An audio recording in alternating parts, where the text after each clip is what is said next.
Hairless palms.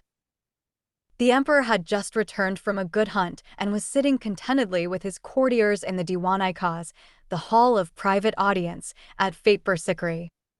Akbar was in an indulgent mood. Turning towards Birbal, he said affectionately, "Birbal, you are a clever man." Then, without waiting for a response, he repeated, "Yes, you are a clever man. Everyone knows that." Birbal bowed his head in acknowledgement of the king's praise. "But even you do not know the answer to every question. Or do you?" Akbar asked in a challenging tone. He slapped his hand down, palm upwards, on the scarlet Persian carpet and then asked Birbal, "Why is my palm hairless? I have hair on every other part of my body, then why not on my palm? Can you tell me why?"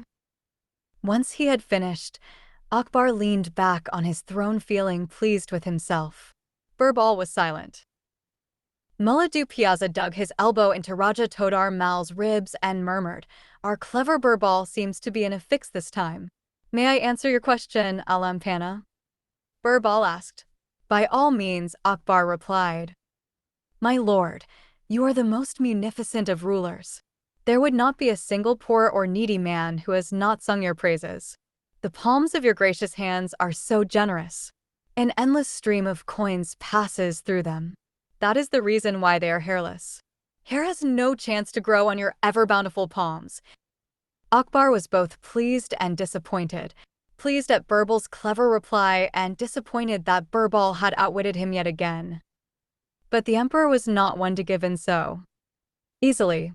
He said almost immediately, "If it is as you say, Birbal, then why are your palms hairless too? You are not a great dispenser of charity." If Birbal was perplexed, it was only for a fraction of a second. He had his rejoinder ready soon enough. "No doubt, I do not give, your majesty, but I do take," he said, holding out his palms. "These palms are constant recipients of your great charity. Hair has no chance to grow on these either." "It is no use," Akbar said to himself resignedly. "Birbal always manages to outwit me." Even so, he could not resist asking a third question. With a sidelong glance at the others present, Akbar said, "Birbal, perhaps you are right. But, tell me, why do my other courtiers have hairless palms too?" This time Birbal was silent for 2 whole minutes. Akbar was triumphant. "I've got him finally," thought the emperor. Mullah Piazza nudged Todar Mal again. Then Birbal cleared his throat. "Jahan Pana," he said, looking embarrassed, "it is not my intention to speak disparagingly of my fellow courtiers, yet one must answer your question." "Well, your majesty, the reason they have no hair on their palms is simple. They are so busy wringing their hands in jealousy and dismay at the generosity you bestow on me that hair has no chance to grow on their palms either." The Diwan-i-Khaz resounded with Akbar's laughter. He leaned forward and patted Birbal on the shoulder. "Birbal, you are one in a million," Akbar said admiringly.